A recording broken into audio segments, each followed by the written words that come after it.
દિલ્હીના મુખ્યમંત્રી રેખા ગુપ્તા દ્વારા આપકી પૂંજી આપકા અધિકાર અભિયાનની કરાઈ પ્રશંસા। લોકોના કરોડો રૂપિયા પરત અપાવવા ખાસ કેમ્પનું આયોજન। દિલ્હીના મુખ્યમંત્રી રેખા ગુપ્તાએ કેન્દ્ર સરકારના આપકી પૂંજી આપકા અધિકાર અભિયાનની પ્રશંસા કરતા તેને જનહિતમાં લેવાયેલું એક ઐતિહાસિક પગલું ગણાવ્યું છે। ગુરુવારે આંબેડકર ઇન્ટરનેશનલ સેન્ટર ખાતે આયોજિત મેગા કેમ્પમાં ઉપસ્થિત રહેલા મુખ્યમંત્રીએ જણાવ્યું હતું કે વડાપ્રધાન નરેન્દ્ર મોદીનું સ્વપ્ન છે કે સામાન્ય જનતાની મહેનતની કમાણી જે વર્ષોથી વિવિધ બેંક ખાતાઓ, વીમા પોલિસીઓ કે મ્યુચ્યુઅલ ફંડમાં બિન દાવાદાર હાલતમાં પડી છે તે તેમના સાચા હકદારો સુધી પહોંચાડવી જોઈએ। આ અભિયાન અંતર્ગત દિલ્હી સરકાર વિવિધ બેંકો સાથે મળી ખાસ કેમ્પનું આયોજન કરશે જેથી લોકો આસાનીથી પોતાની અટવાયેલી રકમ પરત મેળવી શકે।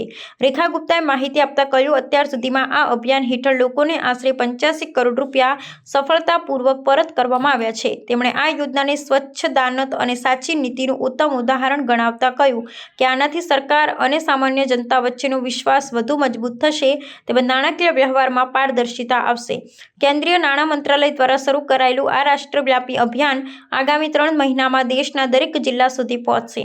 કેન્દ્રીય નાણામંત્રી નિર્મલા સીતારમણે અગાઉ ગુજરાતના ગાંધીનગરથી આ અભિયાનનો પ્રારંભ કરાવ્યો હતો અને લોકોને અપીલ કરી હતી કે તેઓ આ મુહિમના બ્રાન્ડ એમ્બેસેડર બનીને આસપાસના લોકોને જાગૃત કરે। દિલ્હીના મુખ્યમંત્રીએ વિશ્વાસ વ્યક્ત કર્યો કે આ પહેલ આર્થિક સમાવેશની દિશામાં એક મહત્વપૂર્ણ સીમાચિહ્ન સાબિત થશે અને દરેક નાગરિકને તેનો હક અપાવવામાં મદદરૂપ થશે। प्रधानमंत्री नरेंद्र मोदी जी का ये विजन जनता के करोड़ों अरबों रुपए जो किसी ना किसी रूप में बैंक के खातों में पड़े थे, पिता ने जमा कराए, बेटे को पता नहीं, डेथ के बाद के म्यूचुअल फंड, डिविडेंड्स, ऐसे अलग अलग चीज़ें जो खातों में पड़ी है सालों से, कभी किसी ने क्लेम नहीं की, कभी किसी को मिली नहीं।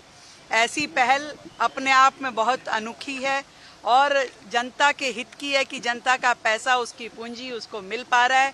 इससे ज़्यादा ट्रांसपेरेंसी क्या हम चाहेंगे।